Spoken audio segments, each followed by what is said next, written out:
Assalamualaikum warahmatullahi wabarakatuh. Waalaikumsalam warahmatullahi wabarakatuh. Selamat pagi anak-anak semua. Pagi. Sebelum kita memulai pembelajaran pada hari ini, marilah kita berdoa terlebih dahulu. Sebelum memulai pembelajaran pada pagi hari ini, marilah kita berdoa bersama-sama. Berdoa mulai. Berdoa selesai. Terima kasih Mas Andre sudah memimpin berdoa. Berikutnya saya akan melakukan prasaja terlebih dahulu ya. Yang pertama, Indah Mujianingrum. Hadir. Naili Asnamuna. Hadir. Sebelum kita memulai pembelajaran pada hari ini, untuk semangat kalian, tunjukkan semangatnya mana? Semangat. Iya, terima kasih. Pada hari ini kita akan mempelajari materi tentang teks krama. Pada pertemuan minggu lalu kita sudah mempelajari materi tentang apa? Teks proklamasi. Ya, kita sudah mempelajari materi tentang teks proklamasi. Tujuan pembelajaran kita hari ini melalui pembelajaran saintifik, peserta didik itu diharapkan mampu mengidentifikasi, menguraikan, dan menyimpulkan isi, struktur, dan kebahasaan dari teks ceramah. Kita akan menjelaskan tentang teks ceramah melalui tayangan yang akan Bapak tampilkan di depan.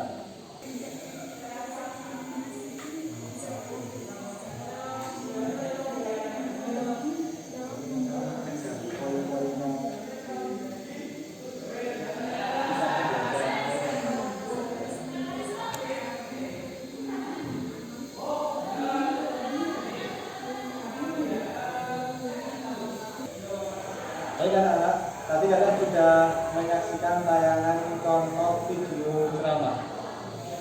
Sudah bisa dimengerti tadi ya contoh video ceramahnya?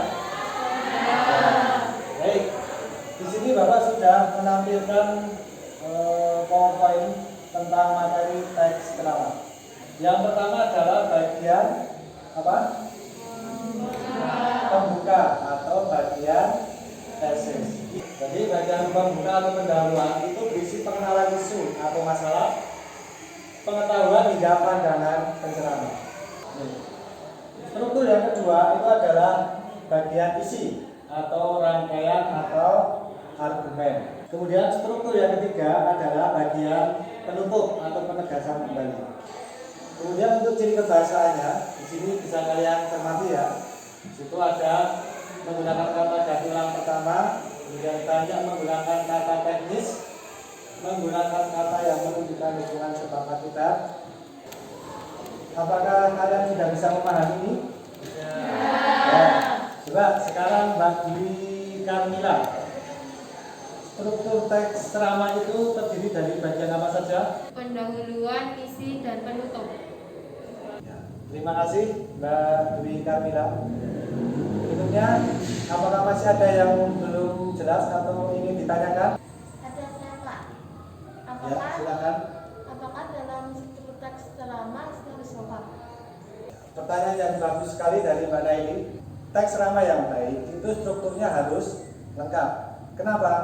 Karena jika struktur teks ceramah misal hanya ada bagian pendahuluan, apakah itu bisa dikatakan ceramah? Tidak ya. Untuk memahaminya, coba saya punya analogi begini. Kalian tahu rumah ya? Dalam rumah itu kan misalnya ada genteng, ada dinding, ada lantai.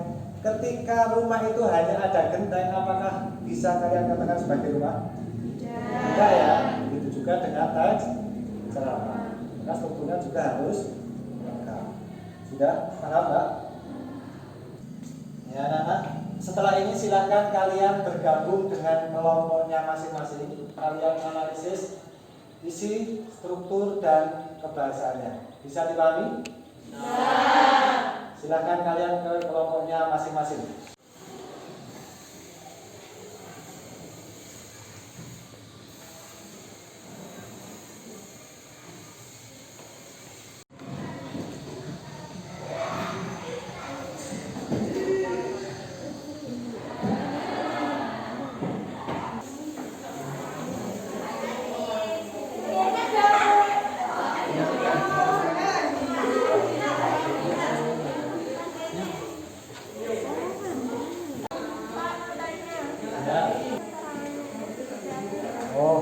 untuk keterangan itu nanti diisi teks yang ada dalam ceramah, kalimatnya.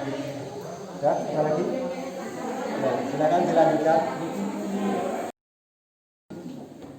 Bagaimana anak-anak, sudah selesai? Ya, silakan kalian mempresentasikan di depan. Untuk yang pertama silakan kelompok 2 mempresentasikan terlebih dahulu. Assalamualaikum warahmatullahi wabarakatuh. Waalaikumsalam warahmatullahi wabarakatuh. Perkenalkan, kami dari kelompok 2 ingin mempresentasikan hasil diskusi kelompok kami. 1. Uraian isi. Teks ceramah yang berjudul Social Distancing di tengah pandemi COVID-19 tersebut berisi tentang pentingnya menerapkan social distancing atau jaga jarak di tengah pandemi COVID-19 untuk mencegah penularan COVID-19 lebih luas. 2. Identifikasi struktur teks ceramah. 1. Pendahuluan. Pada paragraf 1 dimulai dari selamat pagi sampai dengan penyebaran COVID-19. Penjelasan. Bagian ini mengenalkan permasalahan utama yaitu tentang social distancing sebagai sarana mengurangi resiko penularan COVID-19.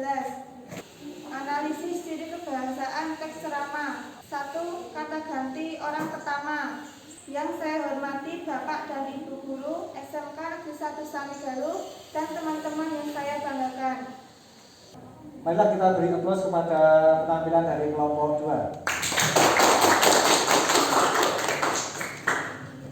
Agar tidak terjadi kesalahan penafsiran atau miskonsepsi di antara kalian, marilah kita pertegas kembali bahwa dalam teks ceramah itu terdiri dari 3 bagian yang strukturnya, yaitu bagian pendahuluan, isi, dan penutup. Kemudian untuk analisis kebahasaannya atau kaidah kebahasaannya itu terdiri dari yang pertama, terdapat kata ganti orang pertama dan juga orang kedua sebagai sapaan. Baik anak-anak, sebelum kita mengakhiri pembelajaran kita pada hari ini, marilah bersama-sama kita simpulkan hasil belajar kita hari ini. Mungkin ada yang ingin menyampaikan kesimpulan pembelajaran kita? Ada Pak. Ya. Kesimpulan pembelajaran kita pada hari ini adalah 1. Struktur teks ceramah ada 3, yaitu pendahuluan, isi, dan penutup. 2. Kaidah teks ceramah meliputi 1. Menggunakan kata ganti orang pertama atau kedua, sapaan. Baik anak-anak, tadi sudah ada yang berpendapat ya bahwa kesimpulan pembelajaran kita pada hari ini adalah mengenai struktur teks ceramah ya, tadi sudah disampaikan terdiri dari 3 bagian, yaitu bagian pendahuluan, isi, dan penutup. Kemudian kaidah kebahasaannya meliputi menggunakan kata ganti orang pertama, menggunakan kata ganti orang kedua jamak atau sebagai sapaan, kemudian menggunakan konjungsi temporal. Sampai di sini ada yang ingin ditanyakan? Iya. Kalau tidak ada yang ingin ditanyakan, silakan nanti kalian mempelajari materi untuk pertemuan yang akan datang, yaitu mengenai menulis teks ceramah. Marilah pembelajaran pada hari ini kita akhiri dengan berdoa. Silakan salah satu memimpin doa.